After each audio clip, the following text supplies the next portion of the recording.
I think one of the things what really struck me about the book and the things that you're very honest about is fertility and your fertility struggles that you had. And I even see this in my own friendship group, especially at the moment. There's many people talking about fertility and how much more difficult they're finding it than they expected to, and the struggles that got on with that. And also, the one thing when we talk about it is this idea of the stigma comes up. And this links back into what you were saying so beautifully. It's about femininity and the kind of like shame around femininity, especially around fertility as well. Going through that process, what did you find the most like shockingly sexist thing that you kept coming up against? Well, I mean, it's a general idea that men and women hold.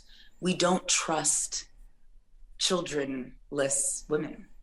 We find them inherently suspicious, mysterious, and not in a good way, anti-woman. We don't trust women who don't have kids. And so part of that breeds the shame that keeps us kind of in the shadows and keeps us doing the whisper campaign rather than speaking out about it, in full voice.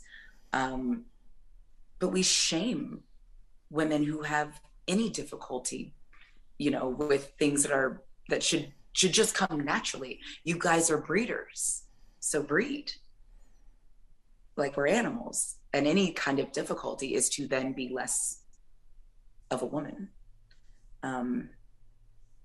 Yeah, I mean, it's the same, sexist bullshit that says, that fuels the bounce back culture. Once you've had a baby, and if you've birthed one through your own body, that you should somehow be a 00, by Christmas. And it's like, wait, what? Like, how? You know what I mean? But this idea that women have to be good at women things. You have to be able to easily have a baby, and you have to be able to bounce back, and then you have to be able to get back to work and be a domestic goddess and be, a sex pot and, be there for your community, all of these things. And it's like, wait, hold on, there's 24 hours in a fucking day. Like, what? So if you have issues at any step along the way, you're not a real woman. You don't have any value as a woman. You've lost the one thing you can do, as men, some idiots will say. But I mean, you find that you're up against a lot. When you're on a fertility journey, you could be up against, finances.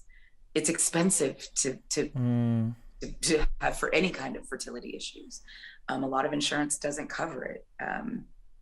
You could be up against, spiritual boundaries and challenges. If you are in a religion or a spiritual practice that frowns upon, science helping you have a baby, that could be an obstacle. You could be up against familial and community pressures about how we expect women of color to be able to just, have no challenges at all in terms of fertility. And fertility issues are white women's burden. And, that's not us. Those aren't our issues.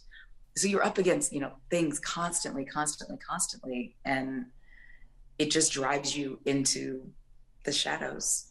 And it's very isolating. It seems like everywhere you look, people are just, having babies. Like they'll be like, oh, you've got to have, a full leafy green, vegetable. You have to take all of these supplements, and you can't, do anything.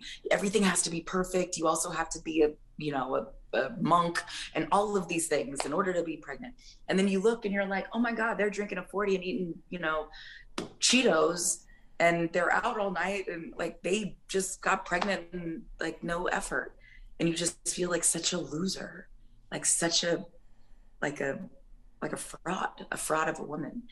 And it sucks. It just really sucks.